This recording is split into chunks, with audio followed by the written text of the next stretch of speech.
things I have to read. 1 sec. Okay. I thought I'll start by asking you, I know your name, Marc Randolph, but what's your real name? So Omer asked if it was okay if he asked me that question, and at first I said no, because it's not necessarily that interesting. And I go, well, listen, if I'm ever going to tell that story, this is probably the one audience that I can actually tell that story to. And the thing I'll admit to you is I'm a really bad Jew. So they're just getting that out. But worse, I'm kind of a bad Jew with an identity crisis. And a lot of it's about the naming stuff. So, Marc Randolph, great, waspy kind of name, works. But I maybe 15, 20 years ago, found out that, my grandparents were immigrants. And my grandfather originally name was Bruno Rogowski. So when he immigrated, of course, he did what a lot of immigrants do, is they want to Americanize themselves. So he became Bruno Washington Randolph, which is about as waspy as you can get, except for the Bruno part. Yeah. My grandmother, on my mother's side, she was a Lipschitz when she came in, and so for obvious reasons, she decided to make it Lipchick, which was not that much better. So I think my mom was delighted to become Randolph, and I was happy with all that. And my mother died maybe 10 years ago, and my two siblings and I did like a big chill kind of weekend, where we all went back to my mom's house, and we're going through all the things and dividing stuff up, and we kind of found the archives. And one reason I'm such a terrible Jew is that I'm the result of a collision between my mother's side of the family, where she grew up, Orthodox, kosher, the whole 9 yards. My father was a-religious, Jewish, but a-religious, and he won, which meant Christmas trees, the whole 9 yards. But as we were going through my mom's stuff, we found the last gasp of her trying to raise a child Jewish, that I actually have a Hebrew name. And when I tell my friends that actually I'm Moshe Pincus, there's much hilarity ensues. It's classic. Because I remember when you told me that, we were sitting, I don't remember where it was, but we were standing outside next to your car, and you told me somehow you brought Moshe Pincus. Also, as an Israeli, Moshe Pincus sounds like no one is a Moshe Pincus today or in this room. I almost fell on the floor. It was so funny. I knew he was Marc Randolph. My sister wet her pants when I pulled this thing out, and I'm looking at it in amazement. So, anyway, it was a good moment. So, okay, Moshe, let's talk about other things now. Well, I have all kinds of great Jewish stories here. Anyway. We'll go through different things. I think the first thing I wanted to ask you is, you began pre-Netflix. You began your career as I think you were a direct marketing guy, right?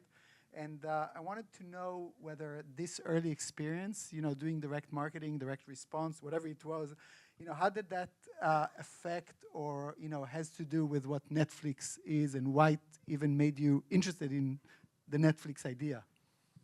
Yeah, you never quite know where your career is going to go, where your life's going to go. And I kind of discovered what my business life would be when I was pretty young. I was in my early 20s, and I actually ended up doing a mail order job. I mean, it was one of those things where they needed someone to run the mail order division of a publishing company, which of course was one person who used to go back into the warehouse when someone ordered a book and pick and pack it and ship it. And when that person left, I volunteered. And for some weird reason, fell in love with that and started this career as a direct marketing guy. And I did that for almost 10 years. And I loved it because direct marketing, direct response marketing, is the blend of kind of art and science. It's creativity and mathematics. And that kind of spoke to me, that you could design something crazy and then know to the third decimal point how well it did. And I did mail order companies. I did magazine circulation. I did direct response television. I did the whole lot, tons of direct mail pieces, blanketed the earth in direct mail pieces. And the reason it applies to the Netflix story is I remember at my desk, I was working at a company called Borland International, a big software company. And someone came in and said, I want to show you something, and installed the the browser from Champaign-Urbana, the very first browser on my computer. And I think there was about 150 or 200 websites you could go to. But I immediately went, holy crap, this is the most unbelievable thing I've ever seen, and quickly realized that this was the opportunity to do direct marketing, but in an incredibly powerful way.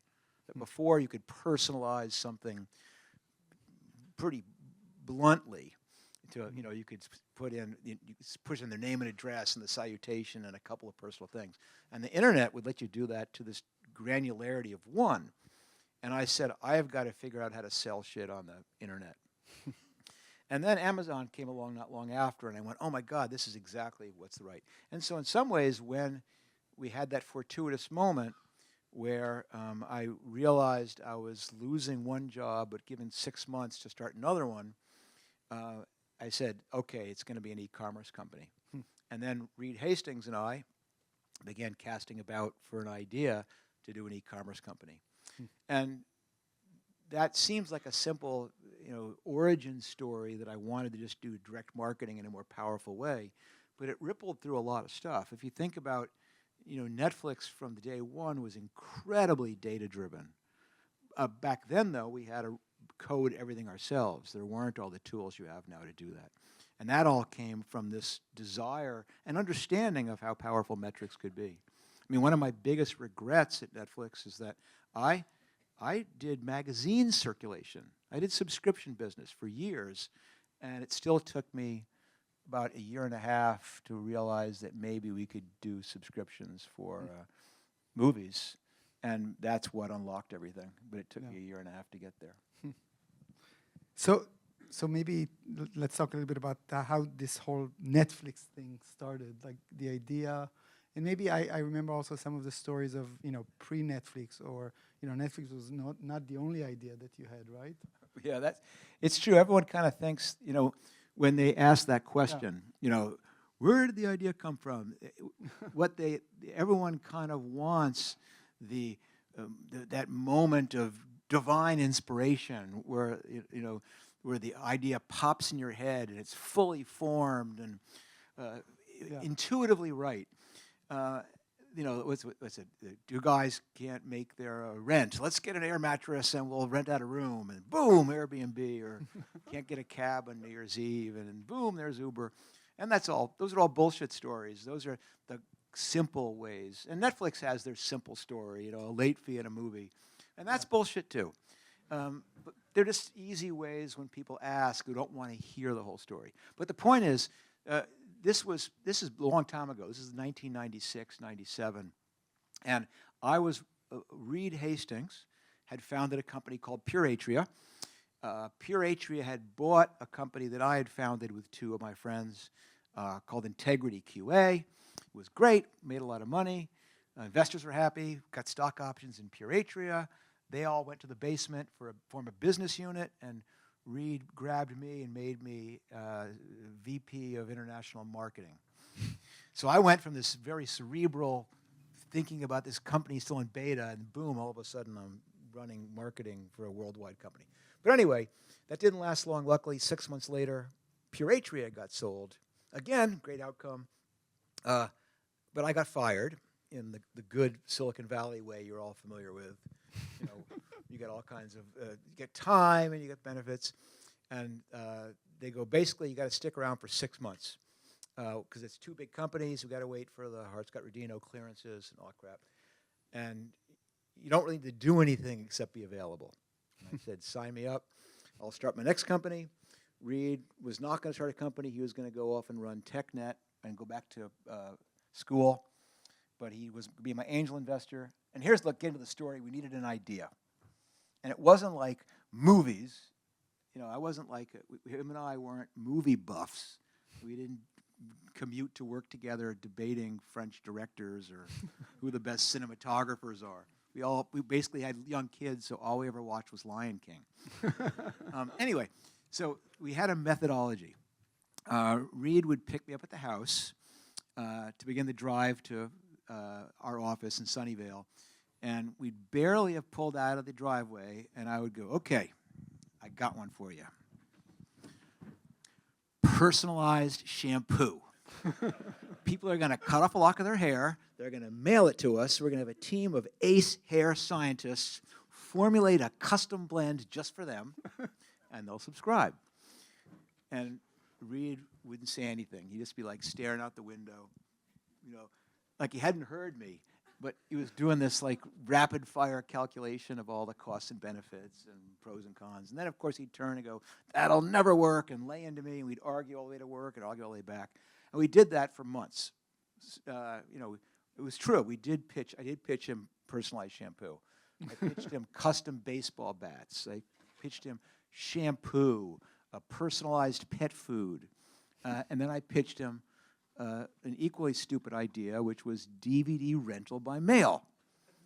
People will come to a website, they'll pick a movie out, we'll mail it to them, they'll keep it for a week, and they'll mail it back.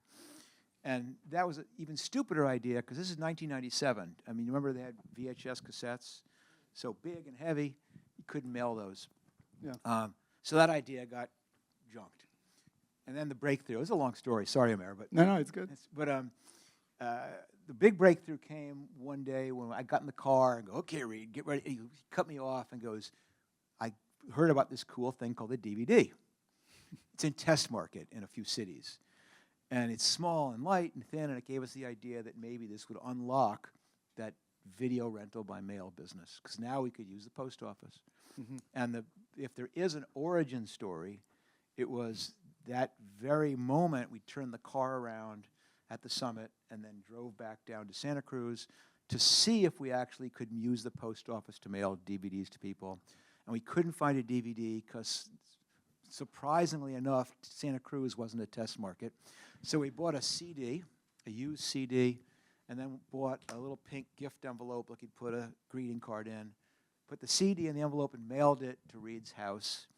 And the next morning when he picked me up, he had a little unbroken CD in an envelope that had gotten there for the price of a stamp. And that was when we both kind of said, wow, this actually might work. And what happened then? So then I did some I began trying to figure out everything I could. And of course, there were no else doing mailing DVDs, yeah. So you took that leap and go, the only way we're going to figure out whether this is going to work or not is try it. I mean, and it wasn't like now where you want to have an e-commerce idea, great, you can get a Shopify instance, yeah. And you're up and running in an afternoon. I mean, it took us 6 months just to test the concept by building a website. There was no cloud, so you have to buy the servers and stick them in the closet, and there's no way to do credit card payments. You've got to write the portals to the bank. I mean, it took us about $1 million. Well, by the way, what happened was Reed eventually wrote a check for $1.9 million, and then we got 4 other angels for $25,000 each, and started with that. And then, in April of 1998, we launched the company, and as I explained before, it was terrible. Everyone who told me that would never work was right. It was a disaster. No one would rent from us. And so began kind of the classic entrepreneurial journey of, in our case, a year and a half of trying every possible thing we could try to figure out how to get DVD rental by mail to work. So how often, when you came up with the idea, I mean, Reed was convinced and he put most of the money, but how often and how many smart people kept coming to you and told you that that'll never work? And what did you do with it? How did you ignore it? So, my little pitch. I have a book available bookstores near you, but it's called "That Will Never Work," because that is what every single person told me. I mean, every single investor I went to for money, no. Every single person I tried to hire, my wife thought it was the stupidest idea she'd ever heard. I mean, everyone said that, And as you all know, that in some ironic way actually gives you strength because you go, oh, okay, I'm going to, you don't think it's going to work, huh? I'll prove you wrong. And it's now become, I called the book that because it's now kind of this badge of honor. Yeah. To be told that will never work. Yeah. And so I've taken it and embraced the word and made it a positive. So I want to, like, I have a mini story similar to that. When I worked at Netflix, as you know, I ran marketing many years ago, and when I was looking for a job, it was like you didn't even have to be good at the time to find a job because as long as you knew something about consumer marketing and you were in Silicon Valley, you could find a job. So I had a bunch of offers, and a couple of them were from, like, I'm not going to name names, but from famous VCs and all that. And I basically accepted a job, not officially, but I thought, okay, this is the one that I'm going to take. I have to be careful not to say too much. But anyway, I thought I'd take the job, and then someone called me. As a matter of fact, they called me. I remember I was in Palo Alto at a Blockbuster when they called me. And they called me, and they said, there's this company doing something with physical DVDs. They ship them by mail. I don't know, whatever. And I said, I think I already have a job, and I'm going to accept it and all that. And he said, just go and meet this guy, Marc. He'll wait for you at dinner in Los Gatos. And we met.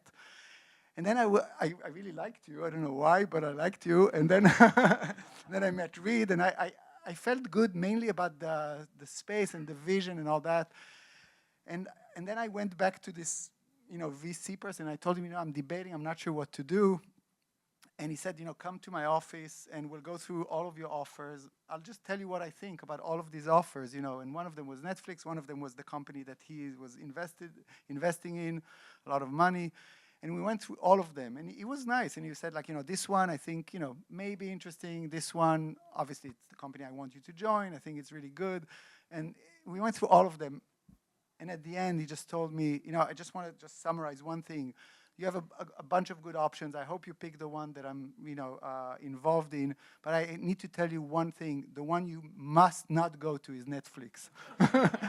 And so no one knows anything, And he said, I asked him why. He said, it's like they send physical. The world is changing. Everything will be online and e-commerce and all that. And they're trying to send things via mail and all that. It'll never work. Anyway, I can be very persuasive, Omer. I think that's the motto. Exactly.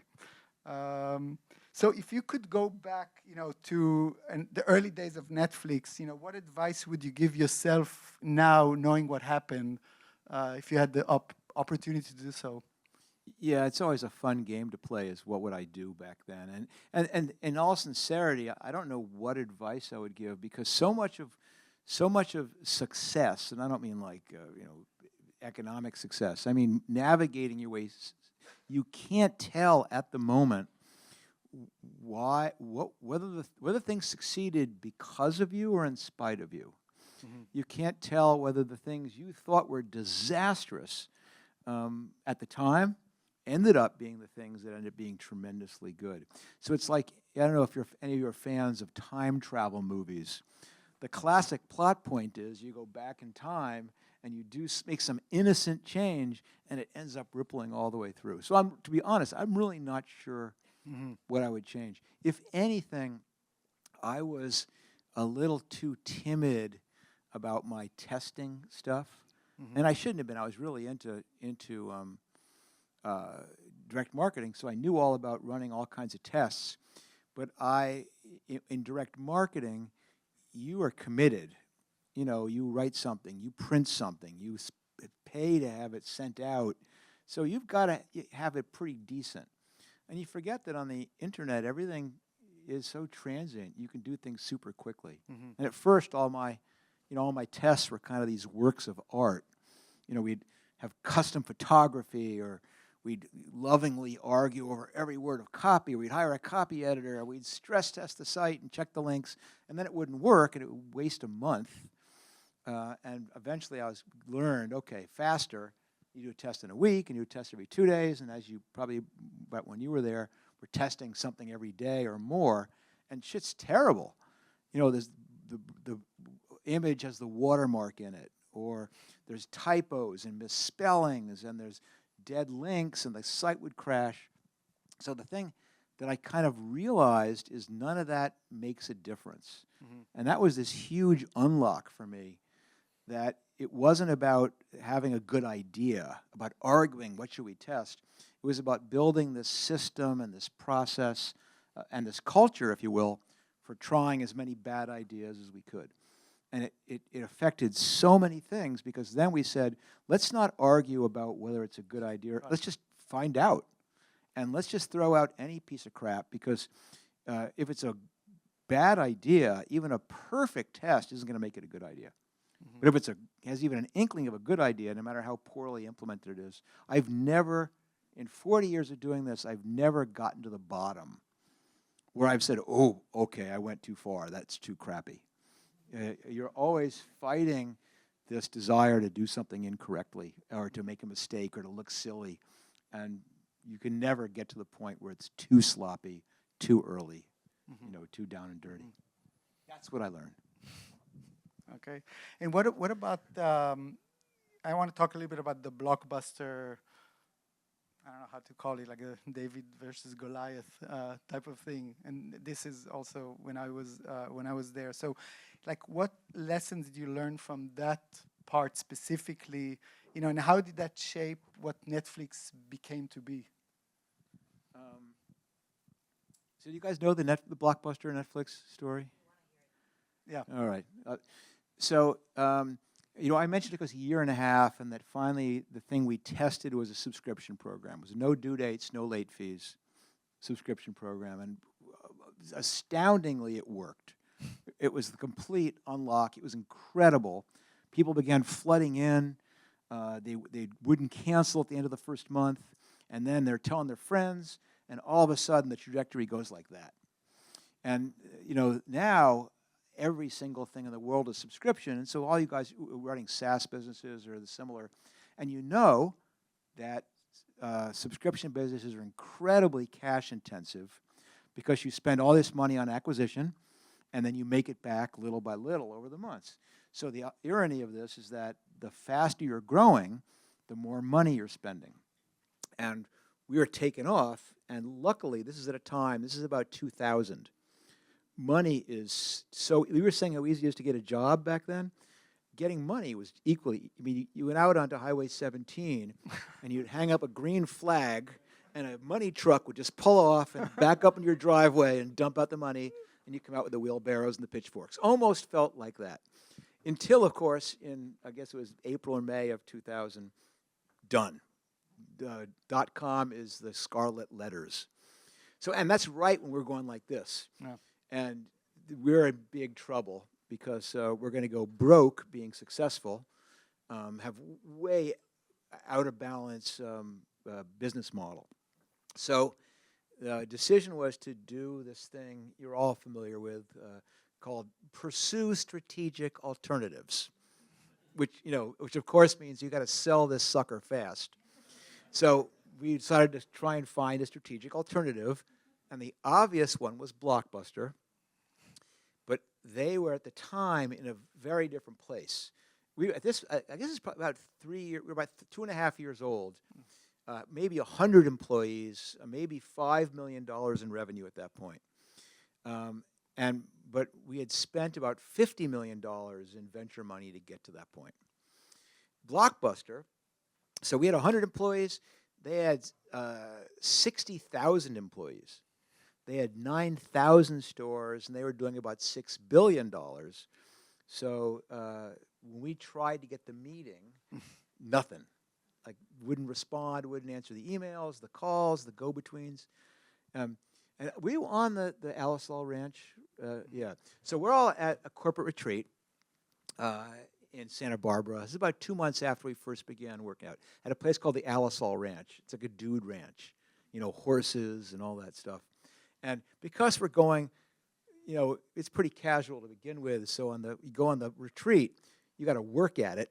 So I think all I had was flip-flops and shorts and a T-shirt. And that's when Blockbuster calls and goes, we will like to see you tomorrow afternoon in Dallas. And we're at fucking nowhere outside of Santa Barbara.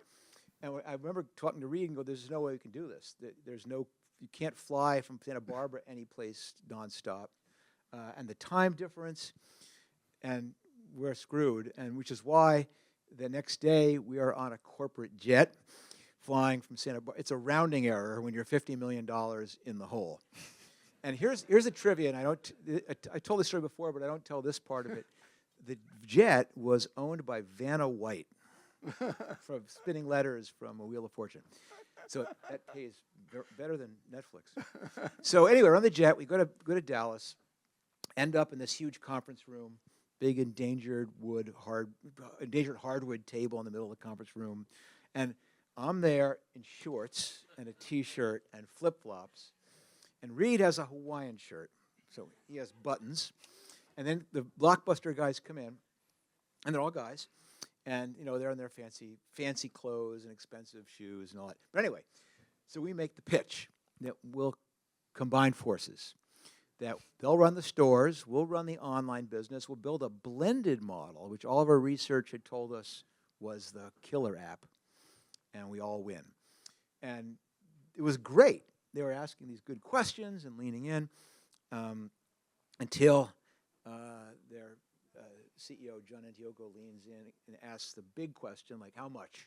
Like, what are we talking here? And we'd rehearsed on the plane. Yeah. So Reed kind of goes, $50 million. We figured that's how much we're in the hole. Nice, clean, return money to the investors.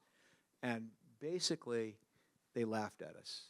I mean, not out loud, but like in that kind of shake, almost like trying to hold it in, at the hubris of this company, the depths of the dot-com crash being worth $50 million. Anyway, to get to the answer to the question, it was very sobering because the meeting, of course, went downhill pretty quickly after that, and then a long, quiet ride in the cab to the airport, and even quieter back to Santa Barbara in Vanna's jet. And I remember, I was going, we're screwed. Like, I was so sure that if we could just get this meeting, we're saved. Yeah. Because this blended model was so self-evidently the way to do it. And now they weren't going to save us. They were going to compete with us. And it completely made me realize that you couldn't rely on just getting venture money forever. You couldn't rely on, we'll make it up in volume. Or which, if you remember, anyway, you were in the industry back then, there was this thing like just get to size and we'll figure out the monetization. That you realize that's not going to work anymore. That you have to actually have a business model that makes sense. And we didn't, and we had to do one. And it was an incredible discipline. We had to lay people off. We had to focus what we do. We had to walk away from a lot of commitments we made because we had to survive on the resources that all happened that we after had. Blockbuster. That all happened after Blockbuster turned us down. Mm-hmm. And then, as promised, they competed with us, and they launched their own online service. They did offer the blended model, and it came this close to putting Netflix out of business. Yeah. Terrifying. So when I hear this story... Huh? Now. Anyway, the moral is that Blockbuster, where are they? Down to one store, and the company they cut about $50 million is $250 billion. So there's a happy ending. Yeah, it didn't look like that on the Vanna White plane. No, it did not. So, what's more important in your mind, like long-term vision or addressing, short-term challenges as an entrepreneur? Oh God, that's the ultimate skill set. Is you need both, and you have to balance them. And it's if I had to pick one thing, I don't really care that much about the vision, because so much of it's short-term execution. But the analogy I use is I do a lot of mountain biking. Mm-hmm. I put downhill stuff, and it's very similar to riding a mountain bike downhill, which is you better be holding onto the wheel, and you better be looking right in front of you, because if you're going like this, you are going to hit something and go over the handlebars. But at the same time, you do have to periodically put your head up and see where you're going. And I think that's part of what a CEO needs to do, is they're constantly looking, scanning the horizon, saying, how do things look? Where am I going? Have conditions changed? But so much of the time is spent in the short-term rowing. And taking your eye off the short-term execution, I think, is the biggest mistake you can make. Mm-hmm. Yeah, I remember, again, in my time at Netflix, the reason I, liked it, it was because I did feel that there is a vision. Yeah, we're doing DVDs now, and it's, clunky and all that, but it was always about, changing the way that people, spend their time, entertainment and all that. I remember streaming was impossible technically, but I remember, I remember experimenting with it throughout the time, and nothing, you couldn't watch a movie streamed. But I also remember that it was always part of the vision. One day, whatever the technology will allow will be there. And right now, DVDs is better than, than something else. And in a way, even the subscription for different reasons was right, but subscription was also, to me, a little bit of a proxy to streaming. It was, because you watch a movie, it's an impulse, right? So you don't plan on what you'll watch in 2 days. So suddenly the subscription, you always had 1 or 2 movies at home to watch, and it was the best that you could do without technology of streaming. Yeah, it's really there's a bunch of interesting things to unpack there, and one of them is that I mentioned before that everyone I pitched this to said that will never work, and there was 2 reasons everyone said that will never work. I mean, one was Blockbuster. Like I said, 9,000 stores. You could throw a rock, at that time and no matter where you were, and hit a Blockbuster. So why would anybody wait a week for a movie? And we had some answers to that. The other one was that it's a digital medium. Yeah. Just a matter of days before everyone is streaming it or downloading it. And then who's going to want to get it on a plastic disc? And they were right about that. What they were wrong about was the timeline. Yeah, it took 8-9 years. It took 8-9 years. Yeah. And there's a lot of reasons for it, but the point was you knew it was coming. And so you had to acknowledge that this was going to be a disruption that was going to come when you didn't know it was going to happen. And so we could not position the company as Netflix is the world's fastest shipper of plastic, which would have been a great positioning maybe in a DVD world. Because then eventually everyone thinks of you as a plastic shipper, and all of a sudden when someone else begins streaming, you're struggling to catch up. On the other hand, you can't come out and say, we're the streaming leaders, because as you found out, you couldn't do it. There's no content, there's no bandwidth, a whole bunch, no digital rights. There was nothing. Anyway, so you couldn't do that either. So what we came up with was this other vision, which was that Netflix would be a place to discover great stories. Yeah. That's what we'd be about. And so we very quickly positioned the whole company around that. That became the vision. How do you do that? And more importantly, this is back to the question about vision versus execution. We didn't just say, this is what we are. We actually made it real. When we ever had to make trade-offs, it was always, let's do the thing that helps us get closer to this vision of making it easier to discover great stories. Day one, every single DVD available, great content. I mean, we talked earlier before this conference with the cohort coming in. We talked about the fact that we developed this algorithm for predicting taste purely to make it easier to discover great stories. And that positioning was fantastic because when there was the shift, when all of a sudden you could stream movies, people weren't shocked. It was the same old company, same movies, just a different way to get them. And it worked in the streaming, in the DVD world. It works in the streaming world. It'll work in, when you can beam them telepathically into your fillings or wear the tinfoil hat. Whatever it is, you'll still think about not the delivery mechanism, but it's a place to discover content. Yeah. And that was great. And you were absolutely right. The subscription thing was a huge innovation that we only realized later was all of a sudden it switched our competition with Blockbuster upside down. Because before, latency was the problem. Why would I rent a movie from Netflix and wait 3 days when I can go to Blockbuster and get one in 20 minutes? But with the subscription, no due dates, no late fees, like you said, Exactly. you have 3 of them sitting on your TV. Yeah. So now when you want a movie, it's instant. You're faster than Blockbuster. And that was like, oh my gosh, this was an amazing turnaround. Plus, you go to Blockbuster and all the new releases are out, so they push you into like the back shelf where you end up with a movie you don't want. And you can't find anything. Yeah. I mean, we already crushed them on that front, Yeah. on discovery. Yeah. But, on convenience, the subscriptions is what turned that around. Yeah. I also remember, maybe it was you that asked us to do it, but I remember that also when, in the very beginning, when we were shipping, the DVDs, we sometimes, wrote some Post-it notes. I don't know if you remember, on like a movie, that we saw is going out to someone, a movie that I liked, let's say, and I would just write a Post-it note and we put it on the DVD and send it to that person and say, hey, this movie, just, there's a really good piece, and like, after 30 minutes, make sure not to miss it or something like that. So that was the beginning of personalization, maybe.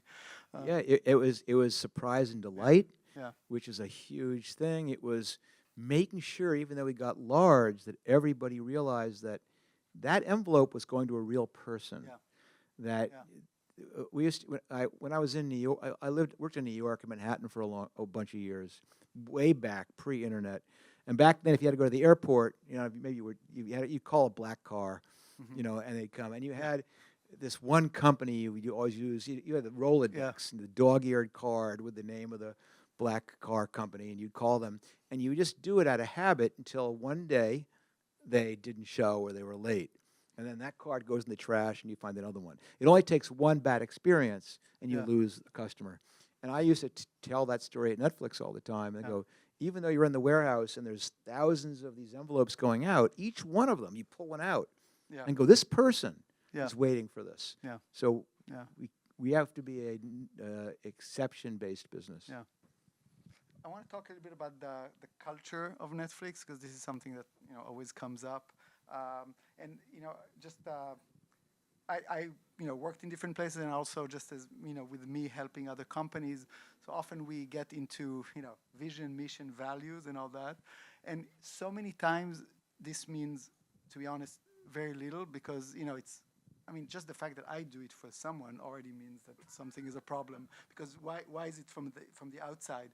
But often it ends up being, with some exception, I would say, it often ends up being like, a few slides in Google Drive, or maybe on the shelf somewhere. But it doesn't mean anything. It was done, and then the company keeps going and doing other things. But I think at Netflix, I feel, and things evolved even later after I was not there. But I feel that there was deep thinking about culture of innovation and risk taking. And I remember, for example, I remember Patty and you and Reed and all that. But I remember, for example, that we didn't talk about values so much. We talked about behavior, for example, which is very different. And I want you to talk a little bit about it. We didn't talk about every company had freedom to do things. No, it wasn't freedom. It was freedom and responsibility together. And even I remember the performance reviews were public and very different. Why was that? How did that affect what Netflix is? Yeah, we could spend 3 hours talking culture, because I think it's one of the most fascinating things. And fundamentally, you can ignore all the other crap we say, because the culture, getting your own culture right, is the most important thing. And the key, in my opinion, the key to culture is recognizing that culture is not aspirational. It's not, let's sit down in the conference room and figure out what a great culture is. Let's not get people together and do our vision and mission and values bullshit. Culture is observational. As anybody with kids knows, people do not pay attention to what you say, they pay attention to what you do. Culture springs organically from the behavior of the founders and of the early team and of the people that work for the early team and the people who work for the people who work for the people.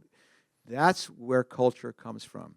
That famous Netflix culture deck is not everyone's sitting around and going, let's figure out a really cool culture, and then we're going to crack the whip to get everyone to do it. Yeah. That was purely a way to try and capture in writing what the culture actually was. So that's the most important thing, and people miss these opportunities. And I'll talk a minute about this more specific about freedom and responsibility. Yeah. But I do a lot of keynote speaking. You know, I'll speak to 4,000 or 5,000 people, and sometimes it'll be a big company meeting, and they'll take me, and when they hire me, they go, okay, Marc, our theme this year is innovation. We're in an industry which is about to be disrupted. We have got to move faster. You've got to help all of our people be more innovative and take more risks. Okay? That's the key of this whole conference. So, but before you go on, we're going to recognize our sales leaders. And they bring them up and give them vacations to Hawaii and stuff. And so they're saying that innovation and disruption is important, but what they're doing is demonstrating that what really counts is closing the sale. And we all miss this opportunity. Someone earlier in the session with your cohort group asked about firing people. And I was going, that's such an important thing. And not just to make sure you have the right people, but because it's one of the most powerful observational culture builders there is. I mean, I don't know, you've all heard it, Omer's leaving to spend more time with his family, or Omer's leaving because he has a better opportunity. And everyone is sitting in there rolling their eyes going, that is such bullshit. And it's just unbelievable. You miss the opportunity. Like you're saying, yes, the performance reviews are public, but if you let someone go, you then get up in front of the group and go, here's the problem. Here's why Omer is no longer with us. Because you're saying, this is not lip service. This is what we expect from people, and this wasn't there. It's who you hire, it's who you fire, it's who you promote or reward. That are the cultural signals. But anyway, I'm getting off topic. This concept of freedom and responsibility is probably one of the key pieces. And it's not an unusual thing. Almost every early stage company has it, where you have like 10 people, but you have so much to do, you cannot have this command and control management system. You know, where you know, do this, here's exactly how it's all going to work, and you check in with me. You're so stressed, you go, okay, you see that peak over there? We're all going to meet there in 2 weeks. And Omer, you're going to have the whole market plan done. You're going to have our trial customers going. You'll have our tech infrastructure. Okay, everyone ready? All right, we'll see you in 2 weeks. And you're going to bump into totally unexpected problems, and you're going to solve them. He's going to bump into weird problems and solve them. She's going to have problems, but you're all going to make it because you had the freedom to solve the problem like you wanted, but the responsibility that you're all going to show up on time with the shit done you said you'd get done. And a small company is great. It's a hand-picked team. It's all really powerful people you've worked with before. And the problem comes, you get a little bit bigger, and someone shows up late. And the well-meaning CEO goes, I can't have this. All right, I can't not know this. From now on, I want everyone to give me status reports. And everyone goes, oh, status reports. So they begin doing status reports. And then someone gets to the top, and they've overspent. And the CEO goes, oh, this is bad. All right, from now on, pre-approval of every expense over $5,000. And everyone kind of rolls their eyes and goes, I've got a $5 million sales nut for the quarter, and you don't trust me to figure out when it's appropriate to spend $6,000 on something. And basically what you're doing is you're saying you recognize not everyone has the judgment to a freedom and responsibility culture. And so you put guardrails up to protect the company from people with bad judgment who can't make a decision about that stuff. And the Netflix experiment was the opposite, was what happens if instead of building a company with guardrails to protect you from bad judgment, we build a company based for people with good judgment. There's no rules. I mean, are you guys familiar with the Netflix vacation policy? Well, there isn't one. How about the expense policy? There isn't one. How about the travel policy? There isn't one. There aren't any. I mean, every single policy is 4 words. It's use your best judgment. Or I don't know how many words. Spend the company's money like it's your own. it's if you don't have the judgment to be an adult, you can't work there. But if you do have great judgment, oh my God, it is so liberating because you are trusted and you get to run your own thing. Not even a lower level employee, because you have freedom, but you have the responsibility. And if you can't do that, you can't work there.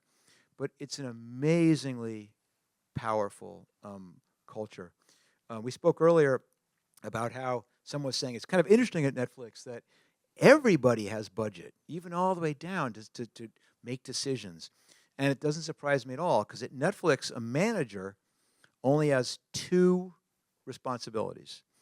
I mean, cut me off, because I said I could do 2 hours of culture, and I might. So the 2 responsibilities a manager at Netflix has: number 1, right people in the right seats. And they spend a lot of time doing that. The other one, make sure every person has the information and context to make good decisions. And that's it. Noticeably absent is make decisions for them. Noticeably absent is review their decisions. They, it's the decision to greenlight multi-$100-million productions does not come from Ted Sarandos, nor from his next level, nor from her next level, nor from their next. It's the decisions are made out closest to the customer. I bumped into Reed about 6 months ago. We were chatting at a party or something, and we were talking about that. Mm-hmm. And he goes, yeah, one of the metrics that I use to know whether I'm doing this well is how long have I gone without making a decision? And at the time, it was like 5 weeks. So anyway, that's freedom and responsibility, hugely powerful thing. Great place to work because of that, and I believe it's the secret sauce for why, as companies get larger, your talent pool deviates to the mean, and I genuinely believe the fact that Netflix has kind of cracked that code.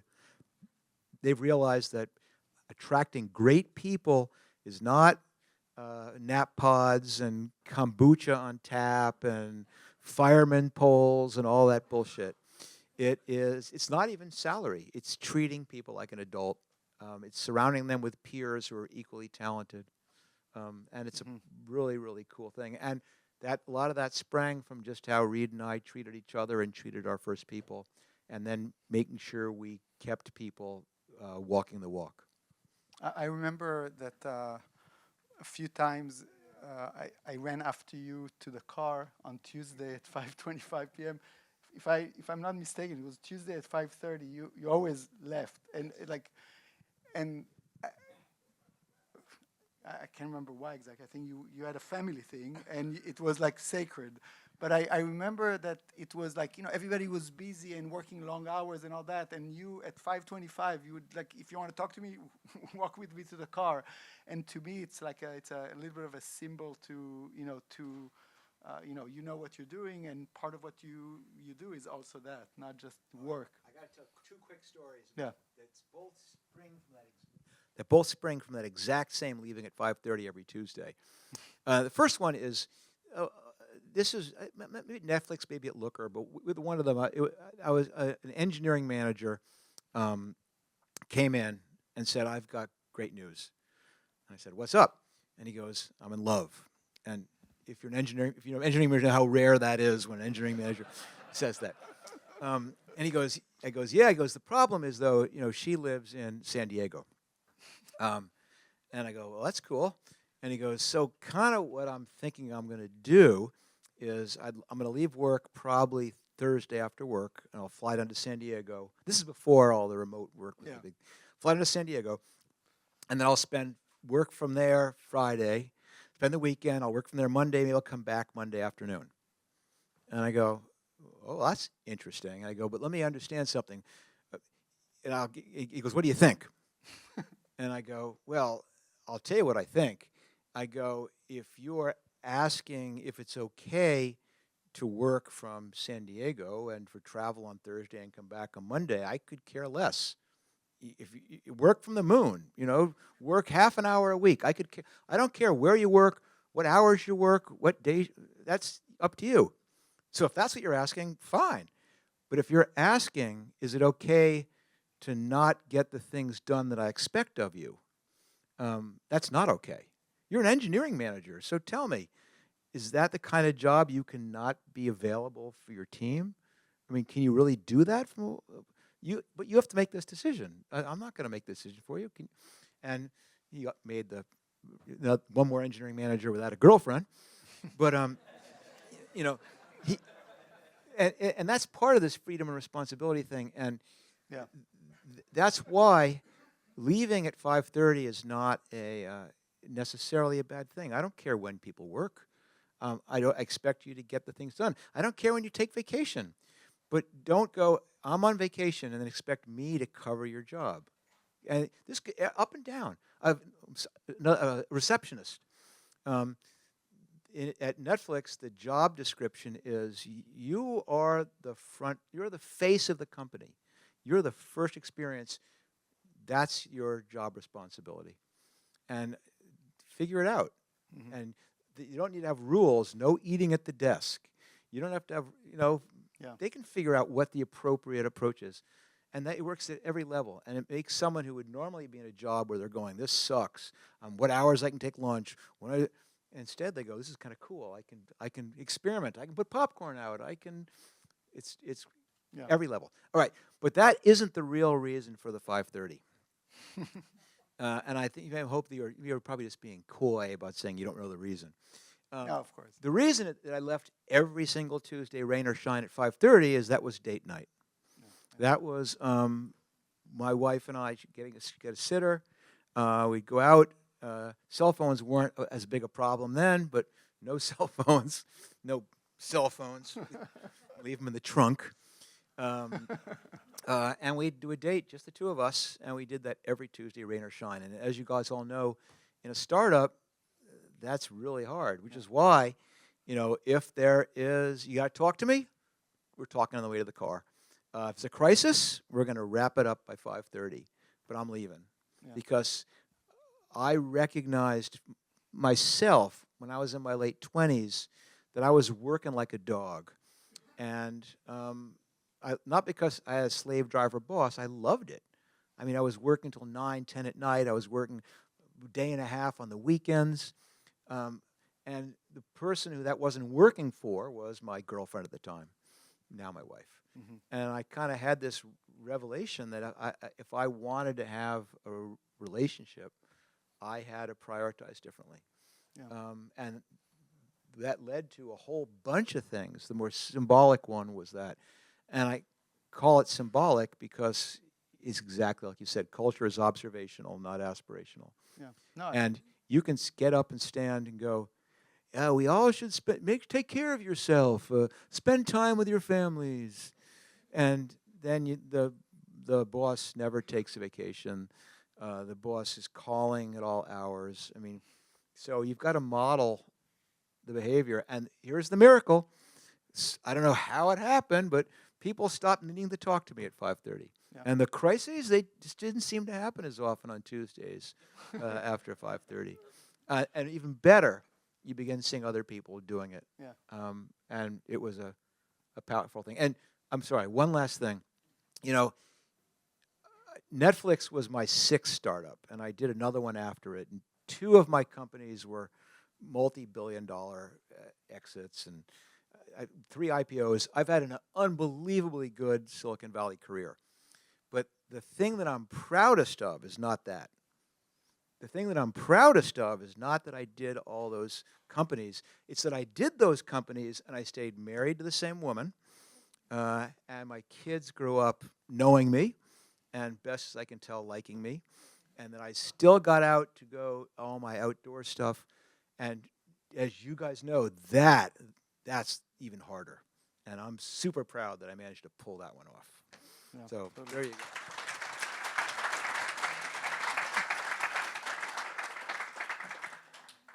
More time? That's it? Q&As? Yeah. Yeah, yeah, sure. I'll be the micro. Yeah, you'll be the mic.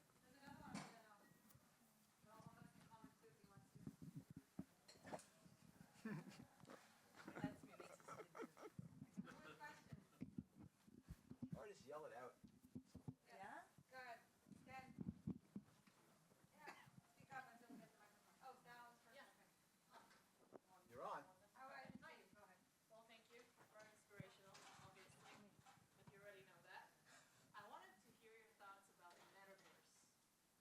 The metaverse?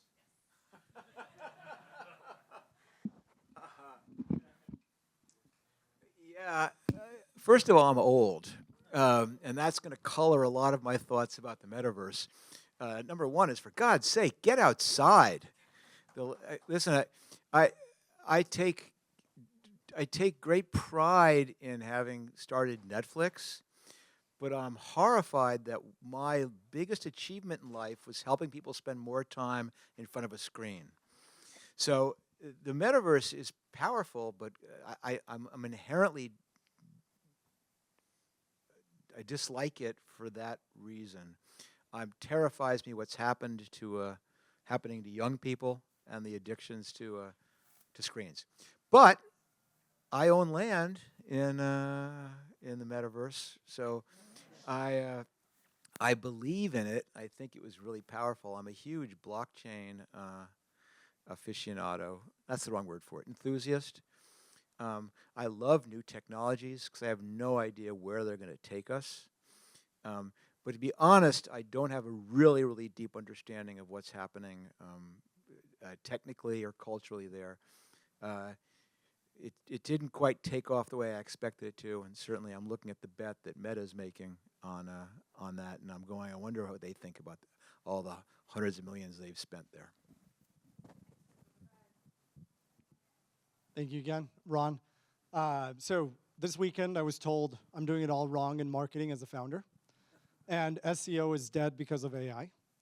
So all of this inbound content marketing that we're trying to do as a company, it's going to fall on deaf ears in 2 years from now. What do you think about that? One of the things that I've used as my principle, not just for marketing, but for everything, is I don't spend a lot of time trying to predict the future, because I've kind of realized how bad I am at that, and how bad all of us are at predicting the future. And what I really think about a lot is if I put myself in a position that I can respond appropriately to whatever the future happens to be. Am I defensively positioned? Whereas if something that I'm relying on for almost all of my inbound were to all of a sudden go away, am I screwed, or have I thought about how I could react to that? And by the same way, if this bet that I've made takes off, if I get lucky, am I in a position to take advantage of it? So I plunged into social media marketing, I don't know, 6, 7 years ago, reluctantly. Didn't understand it, felt uncomfortable, thought it was stupid. And I go, the only way I'm going to learn this is by doing it. And so I've now I really think it's really cool. But the most important thing I've learned is it changes constantly, that the algorithms change constantly, the methodologies change constantly. And are we going to have a big disruption because of AI? Maybe, maybe not. But I'm not going to try and predict that. I'm just making sure that all the bets I make are not dependent on things going in some predetermined way. So I don't know is the quick answer. But I would be very, very careful about betting on anything going in the same direction for very long. Hi, Mark. My name is Mac. I came from Philly to meet you. First of all, so your story is amazing. And today morning, I read about your stuff that you, every Tuesday, 5:30 p.m., that you go with your wife. Amazing. 2 questions for you. So first of all, that when Netflix started, there was no competitors, I guess. Amazon Prime came late, and then other companies. So how Netflix is how Netflix is doing in the competitive landscape right now, and we're going to make it happen in the next couple of years, and how generative AI is having the impact for the OTT platform. I missed the last part of the question. The generative AI, how it is going to have the impact for the OTT platforms. So what's going to have the biggest impact on the platform, on how the platforms evolve, kind of thing? Yeah. A couple of First of all, I don't work for Netflix anymore, as I hope you all know. So I'm not speaking as a Netflix strategy, but I do observe that whole streaming landscape. The first thing is that I don't believe the streamers are competing with each other necessarily. They're all spending more time thinking about the shift to over-the-top entertainment. In other words, everyone is taking advantage of the fact that the world is moving in that direction. and they're more concerned about how does that shape up than they are about how do I steal share from Disney or from Amazon and things like that. I think that that process is going to play out for quite a long time. And as you kind of know, you have these disruptive moments, and everyone shifts and gets into position, and then the world moves into a mass adoption phase, and all you can do is to keep up with that demand. And I think that's kind of where we are right now. So Netflix streamed its first movie in 2007. And pretty much it wasn't until 2018, when all of a sudden everyone else went, hey, this is probably a good idea. So they had a 10-year head start. And now, of course, it's pretty much obvious to everybody that delivering entertainment that way is kind of the future. There's edge cases, too. And I think what they're realizing, though, is if you look at the total number of people who are streaming, it's still tiny compared to the universe of larger apps like YouTube or TikTok or alternate ways for people to entertain them. It's tiny compared to the audience for online gaming. It's tiny when compared to the number of people who have the technical means to watch streaming content. And so I think what's going to happen for the next bunch of years is that's going to play out. And then the third piece is that I suspect all the platforms are going to converge because they're all not competing with each other for movies or TV. They're competing with each other for time. And the way people spend time shifts. Netflix spends a huge amount of time looking at what young people are doing because that's the predictor of what everyone will be doing. I saw a graphic yesterday that said that more than half, that the revenue the New York Times makes from gaming is more than they make it from news. And it was astounding, but it makes sense because they're going where the people are spending their time. And Netflix, lo and behold, is into gaming. And everyone is all converging. And I think that's what's going to happen. You're going to see less and less differentiation between the game companies and the print media companies and the video. They're all chasing time.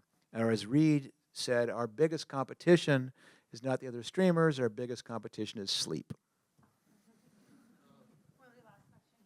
Hi, thanks for being here with us today. My name is Yana. I work in the field of personalization, and Netflix has been a gold standard for personalization. For many of us, we've been following kind of best standards that Netflix started. I wonder what your thoughts are about the fine line between being personal and appealing to your customers and kind of getting creepy and too personal and using your information when customers feel insecure to, that you can guide them in any way. You're asking, I think, the line between personalization and privacy. Yeah. In Netflix, how you thought about it back in the day, Yeah. and what your personal thoughts on where we are right now and how that's evolving. So in a small audience, being completely honest, didn't really think about it. Seriously. In retrospect, you look back and go, God, we really should have from day one been saying, how are we protecting people's... And you just don't. First of all, you're still small and you're still going 1,000 miles an hour, and you're personally pure of heart. You're doing it for good reasons, and you just don't think about it. But I'm just confessing how it was, and of course, those questions now are extremely, extremely important because, quite frankly, a lot of companies have poisoned it for everybody. By not being good stewards of people's information. Back when the internet was kind of direct marketing, I was doing direct marketing, and people would complain, you're sending me all this junk mail, and I go, it's targeted. You're not getting a newspaper where you don't read 90% of it, you're getting something that's more... It's a weird argument. And in some ways, I think the same thing about privacy is if people know how their data is being used, they can make intelligent choices. I play a stupid game, which is my time killer game. I'm not going to confess what it is. But Confess. every day when I log into this stupid game, it pops up this little thing that goes, hey, congratulations, we're giving you your gift. It takes a second, and then the gift pops up. And I go, shit, I didn't know exactly what happened just then. And I gave them a gift, too. They were down, but I still play the stupid game because I go, whatever. But I think knowing about it, so I think what's happening is great recently, which is all the emphasis on privacy and making sure people know what's happening with your data. I'm not a privacy expert, so I'm more, at this point, a consumer thinking about it.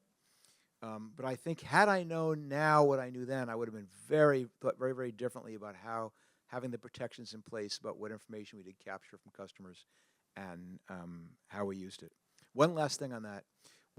The thing to be suspicious of, and you all know this, is the business model. Netflix was never dependent on advertising, was never dependent on anything else besides people continuing to subscribe. And I think that contributes a little bit to the purity. It's a little dangerous now that they're serving advertising, and the temptations are certainly going to be there to say, how can we use what we've captured to serve advertising differently? And then once you've made that step, where does the line stop? But it's especially dangerous for the companies whose entire business model is your data, or as they used to say, and probably still say, if you don't know what they're selling you. Thank you very much, Marc, and thank you, Omer. What an insightful night.